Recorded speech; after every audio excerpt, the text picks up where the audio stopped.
oh my goodness. And it's like this medicine, this world, if people realize that the human body was actually meant to heal, Right. if you put the right things in it, instead of going and trying to medicate it and band-aid it with all these drugs that actually make it might feel like it's solving the short-term problem, but it's making something else worse and Right. causing all these autoimmune diseases.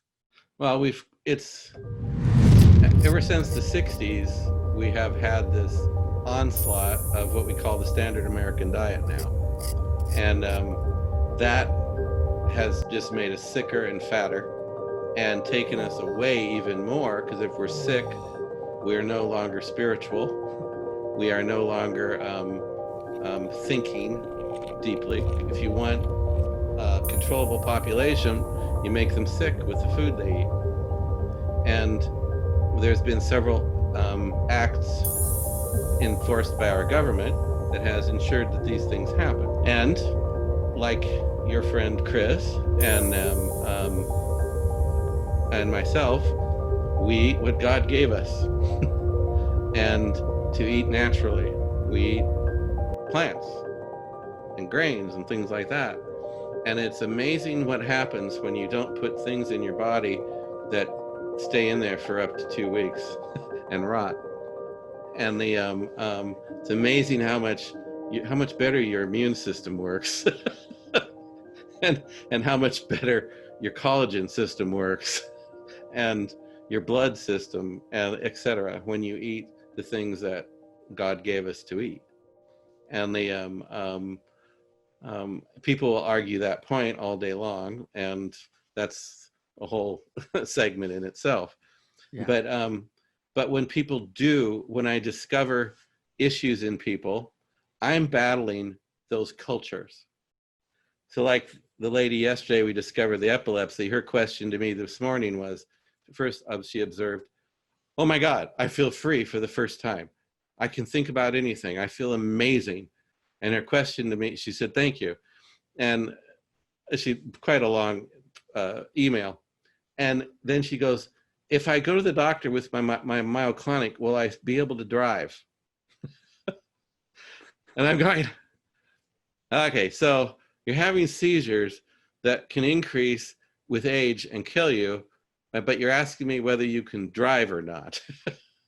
And I'm going, I told her, well, yeah, you can drive. Myoclonic doesn't prevent you from driving. But we're caught in these cultures. So like I see someone that's dying of heart disease, literally dying of heart disease on my table. And I go, dude, you need to change your diet. No, I can't do that. I go, well, okay, how are you at dying? We're rather blunt. And I had this one guy, he would not change anything. And his wife had appointments, and she was a lovely lady. And during the wife's appointment, her husband's guide came forward and said, you need to do this change for your husband, which was going to whole food plant-based.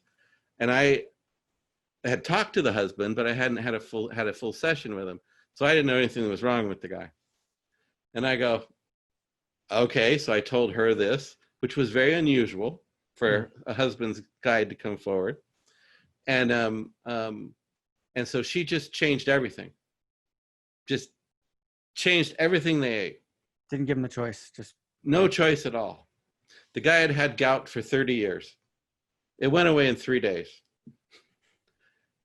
He had, I believe it was 4 stents and 2 open heart surgeries.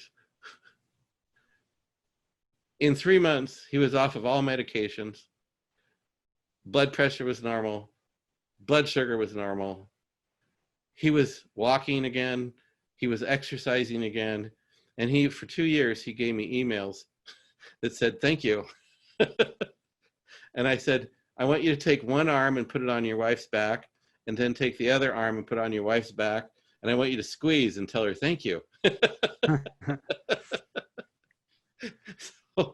So we like to make good excuses for very bad behaviors. And that's in all of our life. It's not just the food. we get stuck in habits. And this gives healers who don't have the psychological background have a very hard time, because they will sit here. It's like, I worked with this lady, healer, Laura Smith, and she's a healer, so she appreciates me talking about her. And but she was a nurse, emergency room nurse, so she didn't have the psychological history. So a healing would take place, and then 3 or 4 months later, but the problem would be back again. And I'm going, well, if you don't change what caused the problem, how do you expect it to stay away? Because the same circumstances are there, so it will redevelop. And she got that.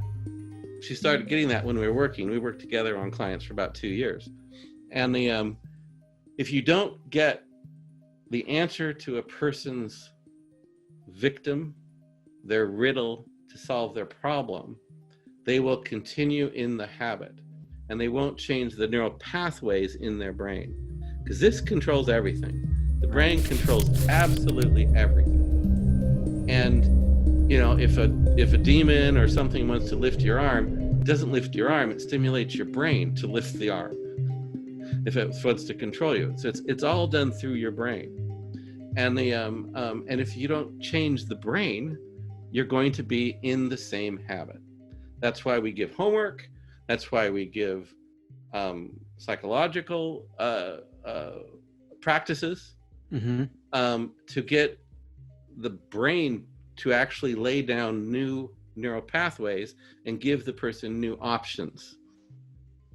So example of that would be someone who we've liberated from a real negative energy that made them feel victim all the time.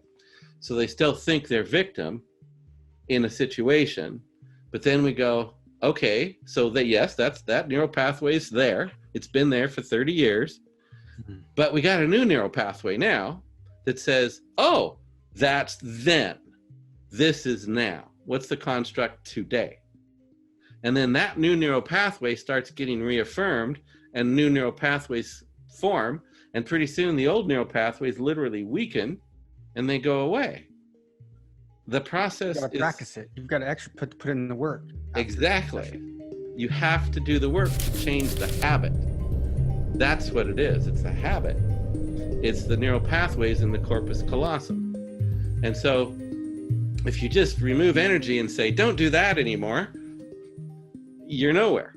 You're not able to change a habit because you're in the default setting, we call it. The default is what we always go back to. And if you don't change that or give it a new route, you're going to stay on that old set of train tracks.